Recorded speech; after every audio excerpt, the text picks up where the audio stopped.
Hello guys. अब तक की क्लास में हम चैप्टर काफ़ी ख़त्म कर चुके हैं। लास्ट का एक टॉपिक छोटा सा रह गया था, कनेक्टिव टिश्यू। डन। वैसे एक और टॉपिक है कनेक्टिव टिश्यू के साथ नर्वस टिश्यू भी है। और एक दुखद बात यह है कि आप लोग मुझे होमवर्क नहीं शो कर रहे हो, जो कि बहुत गलत है। पर मैं उम्मीद कर रहा हूँ कि आप सभी के सभी वीडियो लेक्चर्स अटेंड कर रहे हैं और साथ के साथ नोट्स वगैरह भी बना रहे हैं, सो दैट कि आगे आपको कोई दिक्कत ना आए। ठीक है। और आज ही चैप्टर की मोस्ट प्रोबेबली आखिरी क्लास होगी और ये वीडियो बहुत बड़ी जाने वाली नहीं है क्योंकि बहुत कम से टॉपिक बचे हुए हैं। तो शुरू करता हूँ। अपना पहला टॉपिक है कनेक्टिव टिश्यू। छोटा सा टॉपिक है हमारा कनेक्टिव टिश्यू। तो कनेक्टिव टिश्यू होता क्या है, नाम से क्लियर है, जो बॉडी के एक पार्ट को दूसरे पार्ट से जोड़ता है, that is called connective tissue. For example, अगर कोई चीज़ मेरे स्टमक में है तो वो चीज़ मेरे पूरी बॉडी में ट्रैवल करेगी, तो उसके लिए कोई रास्ता चाहिए। तो जो भी चीज़ उस रास्ते को कंप्लीट करती है, दैट रास्ता will be a type of connective tissue. तो बेसिकली अभी मैं सबसे पहले बात करता हूँ। तो सबसे पहला कनेक्टिव टिश्यू क्या है, ब्लड है। अब ब्लड कनेक्टिव कैसे, क्योंकि शरीर के एक हिस्से से दूसरे हिस्से तक चीज़ों को ले जाने की और लाने की जिम्मेदारी किसकी होती है, ब्लड की ही होती है। ठीक है। तो blood is the type of connective tissue. पहला पॉइंट क्लियर है। दूसरा पॉइंट ये कि ब्लड होता क्या है, एक तरह का फ्लूइड मैट्रिक्स है। कैसा है, फ्लूइड मैट्रिक्स है, जिसे क्या बोलते हैं, प्लाज्मा। यहाँ पर प्लाज्मा लिखा है but that is actually plasma, याद रहेगा। Blood consist of fluid matrix called plasma. और ये येलो कलर का होता है, इसके अंदर काफ़ी मात्रा में प्रोटीन होता है। अब इस प्लाज्मा के अंदर जो पेल येलो या येलो कलर का प्लाज्मा है, इस प्लाज्मा के अंदर बहुत सारी चीज़ें होती हैं, like red blood cells, white blood cells और प्लेटलेट्स। सारी की सारी इसके अंदर एम्बेडेड होती हैं। डन। अब मैं अगर तुम्हें एक एक करके बात बताऊं, सबसे पहले रेड ब्लड सेल की बात करते हैं। तो रेड ब्लड सेल में हेमोग्लोबिन होता है। रेड ब्लड सेल में क्या होता है, हेमोग्लोबिन होता है। और इसका काम क्या है, हमारे शरीर में ऑक्सीजन को कैरी करना। तो पहले का काम मुझे पता चल गया क्या, रेड ब्लड सेल। और रेड ब्लड सेल का काम क्या है, हमारे शरीर में हेमोग्लोबिन को कैरी करना।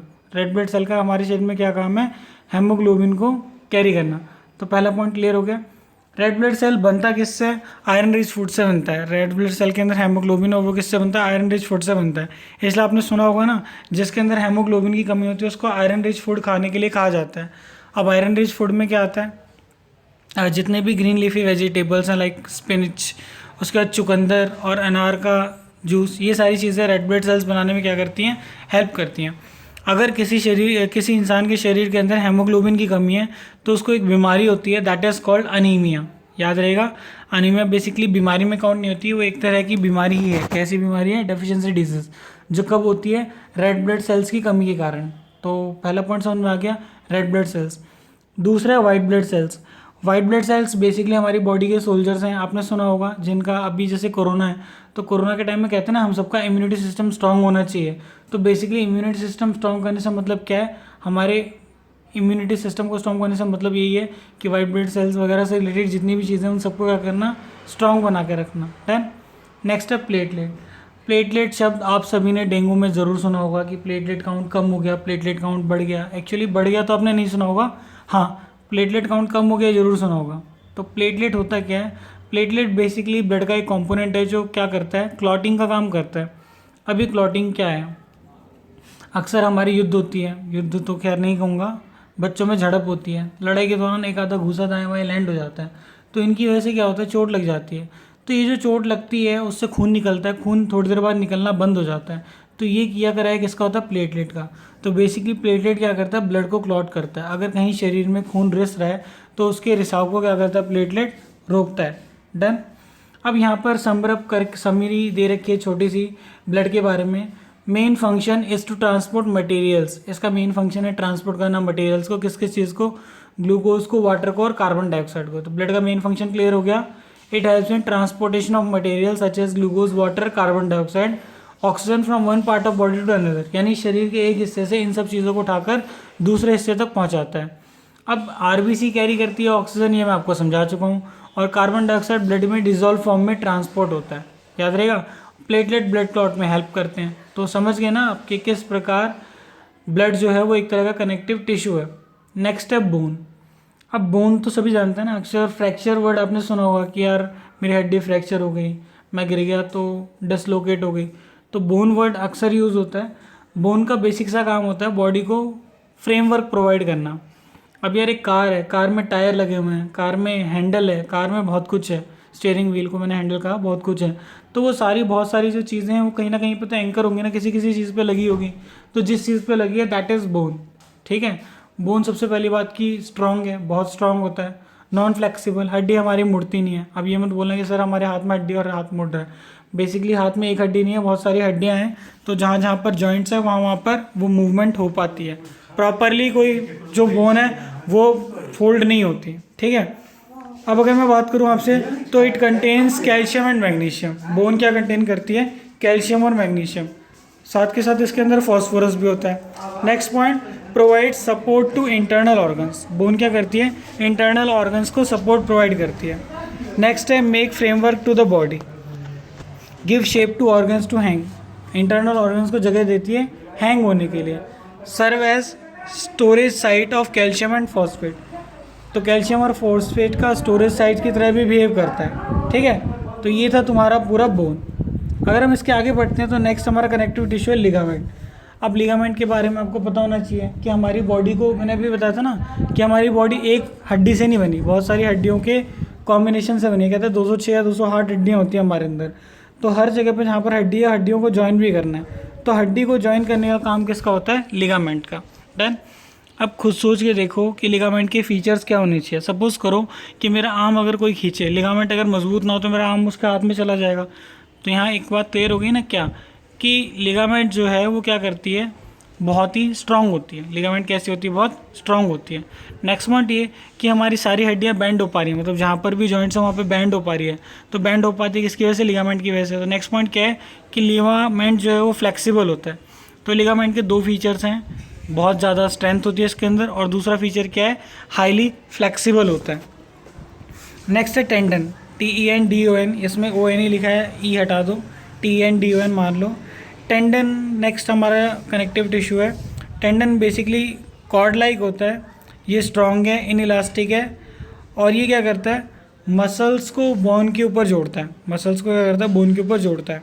सिंपल सी बात है, आप लोगों ने एक दूसरे की चीख खींचे होंगे पर वो खींच के आपके हाथ में नहीं आते, तो यानी वो जो मसल्स है उसको कोई ना कोई चीज़ तो बोन से अटैच करती है। तो जो चीज़ मसल्स को बोन से अटैच करती है that cheese is called tendon. Clear हो गया? लिगामेंट क्या है, टेंडन क्या है। Next comes cartilage. अब आपने देखा होगा ना हमारे शरीर में बहुत सारे ऐसे हिस्से हैं जो बहुत शार्प होते हैं। फॉर एग्जांपल अगर अपने नाक के आसपास महसूस करो तो वहाँ पे बहुत सारी शार्प हड्डियाँ होती हैं। तो उन शार्प हड्डियों को सॉफ्टनेस प्रोवाइड करने का काम क्या होता है? कार्टिलेज का। कार्टिलेज एक तरह की बोन है जो बहुत ही सॉफ्ट होती है, और ये कहाँ कहाँ पाया जाता है? जहाँ पर शार्प एजेस हैं, और इसका काम क्या है? सॉफ्टनिंग प्रोवाइड करना। जो भी हार्ड जगह हैं, शार्प हैं, उनको क्या करता है? सॉफ्टनिंग प्रोवाइड करता है। एग्जाम्पल के लिए year pin, knows tip etcetera. इसका मेन काम होता है सपोर्ट, फ्लेक्सिबिलिटी और सरफेस जॉइंट्स को स्मूथ करना। ठीक है, और इसके अंदर जो सेल्स होते हैं उसमें बहुत ज़्यादा स्पेस होता है। क्लियर होगी बात? तो हमने क्या क्या पढ़ लिया? बोन पढ़ लिया, ब्लड पढ़ लिया, लिगामेंट पढ़ लिया, टेंडन पढ़ लिया, कार्टिलेज पढ़ लिया। डन। इसके बाद हमारा next connective tissue areolar. Areolar tissue कहाँ पाया जाता है? स्किन और मसल्स के बीच में। कहाँ पाया जाता है? स्किन और मसल्स के बीच में, ब्लड वेसल्स के आसपास और नर्व्स एंड पे, बोन मैरो में भी पाया जाता है। तो ये लोकेशंस बताई हुई है कि एरियोलर टिश्यू कहाँ कहाँ पे पाया जाता है। Skin, muscles, blood vessels, nerves and bone marrow. ये इंटरनल ऑर्गन्स के बीच में जितनी भी स्पेस है उन सभी को फिलअप करता है और इंटरनल ऑर्गन्स को सपोर्ट करता है, और टिश्यूज रिपेयर में भी क्या करता है? हेल्प करता है। डन। इन सब के बाद आ जाओ एडिपोज टिश्यू। ये स्किन और इंटरनल ऑर्गन्स के बीच में पाया जाता है। ये क्या करता है? स्टोर करता है फैट को, और ये बॉडी को इंसुलेशन प्रोवाइड करता है। याद रहेगा, ये फैट्स को क्या करता है? स्टोर करता है, और बॉडी को क्या करता है? इंसुलेशन प्रोवाइड करता है। डन। इसके बाद आ जाओ नर्वस टिश्यू। अब नर्वस टिश्यू मैंने बताया था आपको, हमारे शरीर में नर्वस कंट्रोल के लिए नर्वस टिश्यू ज़रूरी है। मेड अप ऑफ न्यूरॉन्स, ये न्यूरॉन से बना होता है, और इसका बहुत कॉम्प्लेक्स सा शेप होता है। अब ये इस कदर डिज़ाइन किए गए हैं या इस कदर बने हुए हैं, मतलब हमने तो डिज़ाइन किया नहीं है, ऑलरेडी हमें प्री प्लान डिज़ाइन मिला हुआ है। तो जैसा भी है ये स्टिमुलेट होते हैं और ट्रांसफ़र करते हैं स्टिमुलस को। याद रहेगा, एक पार्टिकुलर एंड पे स्टिमुलस इन्होंने डिटेक्ट करा, उसको क्या करते हैं? ट्रांसपोर्ट करते हैं एक पार्ट से दूसरे पार्ट पे। ठीक है, एग्जाम्पल के लिए सपोज करो मेरे हाथ पे किसी चींटी ने काटा या किसी चीज़ ने भी काटा, तो ये ट्रांसपोर्ट का यहाँ से मैसेज जनरेट हो गया, और ये मैसेज ट्रैवल करेगा न्यूरॉन के थ्रू या नर्व सिस्टम में ब्रेन के पास जाएगा और वहाँ से एक्शन होगा। तो बेसिकली मैसेज गया और वहाँ से जो मैसेज आया वो ट्रैवल कौन करवाता है? नर्वस टिश्यू ही करवाता है, ठीक है। Convey message from brain to muscles and sense organs to brain due to which muscle tissue can move. Neurons has cell with nucleus and cytoplasm. इसके सेल में न्यूक्लियस भी होता है और साइटोप्लाज्म में होता है।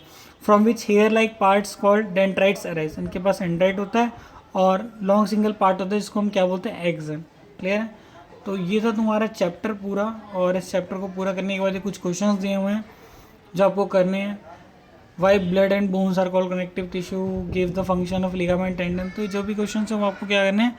कॉपीज़ में करने हैं। और बस इतनी सारी चीज़ें मैंने आपको बताई, ये सारी चीज़ें बहुत इंपॉर्टेंट हैं।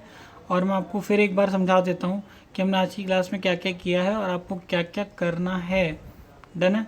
तो हम आज की क्लास में हमने कनेक्टिव टिश्यू किया है। कनेक्टिव टिश्यू क्या होता है? जो शरीर के एक पार्ट को दूसरे पार्ट से जोड़ता है, डायरेक्ट कॉल कनेक्टिव टिश्यू। सबसे पहला कनेक्टिव टिश्यू है blood. Blood fluid matrix contain करता है प्लाज्मा। इसके अंदर red blood cell, white blood cell और प्लेटलेट होते हैं। रेड ब्लड सेल का काम है ऑक्सीजन कैरी करना, वाइट ब्लड सेल का काम है इम्यूनिटी सिस्टम बनाना और ये हमारे शरीर को बीमारियों से बचाता है। प्लेटलेट का काम है ब्लड क्लॉट को रोकना। और ब्लड का मेन फंक्शन है ट्रांसपोर्टेशन का, glucose, water, carbon dioxide, oxygen from one part of body to another. RBC वगैरह मैं समझा चुका हूँ। अगला है बोन। बोन हार्ड मैट्रिक्स से बनता है, कैल्शियम और फॉस्फोरस से। ये फ्लेक्सिबल नहीं है, इसके अंदर सॉल्ट होता है, कैल्शियम और मैग्नीशियम, फॉस्फोरस भी होता है। ये क्या करता है? इंटरनल ऑर्गन्स को सपोर्ट देता है, फ्रेमवर्क देता है और शेप ऑर्गन्स को शेप भी प्रोवाइड करता है। इसमें कैल्शियम और फॉस्फेट को स्टोर करने की जगह भी होती है। अगला लिगामेंट। लिगामेंट एक तरह का फ्लेक्सिबल इलास्टिक स्ट्रक्चर है जो शरीर में दो बोन्स को जोड़ता है। इसके अंदर बहुत ज़्यादा स्ट्रेंथ होती है, बहुत ज़्यादा फ्लेक्सिबिलिटी होती है। नेक्स्ट है टेंडन। टेंडन कॉर्ड लाइक होता है, ये स्ट्रॉन्ग इन इलास्टिक और ये क्या करता है? स्केलेटन मसल्स को बोन से जोड़ता है, यानी मसल्स को अटैच करता है किससे? बोन से। नेक्स्ट है तुम्हारा कार्टिलेज। कार्टिलेज एक तरह की हड्डी है और ये बहुत सॉफ्ट होती है। क्या करती है? शार्प एजेस को स्मूथनिंग प्रोवाइड करती है। कहाँ कहाँ पाई जाती है? पिन्ना, नोज, टिप, एसेक्ट्रा में पाई जाती है। Mainly support flexibility, smoothness the surface at the joints, has widely spaced cells. इसके बाद आ जो एरियोलर की, found between the skin and the muscles. ये स्किन और मसल्स में पाई जाती है। ब्लड वेसल्स के आसपास, नर्व्स में, बोन मैरो में। ये क्या करते हैं? इंटरनल ऑर्गन्स के स्पेस को फिल करती है, support internal organs and help in repair of tissue. अगर टिश्यू में कहीं पर डैमेज है तो उस डैमेज को कवर अप करने का काम भी किसका? एरियोलर का है। अगला है एडिपोस, जिसे हम फैट स्टोरिंग टिश्यू कहते हैं। और ये क्या करता है? शरीर को इंसुलेशन प्रोवाइड करता है, हीट से, लाइट से और इलेक्ट्रिसिटी से। इन सभी चीज़ों से हमें क्या करता है? इंसुलेशन प्रोवाइड करता है। ये इंटरनल ऑर्गन्स के बीच में पाया जाता है, स्किन के नीचे। अगला है नर्वस टिश्यू। नर्वस टिश्यू क्या करता है? हमारे शरीर में मैसेज सिग्नल ट्रांसपोर्ट करता है। ये मैं आपको बता चुका हूँ। तो बस ये तुम्हारा छोटा सा चैप्टर है आपका होमवर्क अगली क्लास का। NCERT के क्वेश्चंस करने वाले और साथ के साथ जो भी चीज़ें मैंने इन बिटवीन चैप्टर्स में पढ़ाई हैं आपको, वो सारी चीज़ें क्या करनी है? कॉपी में नोट डाउन करनी है। तो मिलता है अगली क्लास में, तब तक के लिए बाय।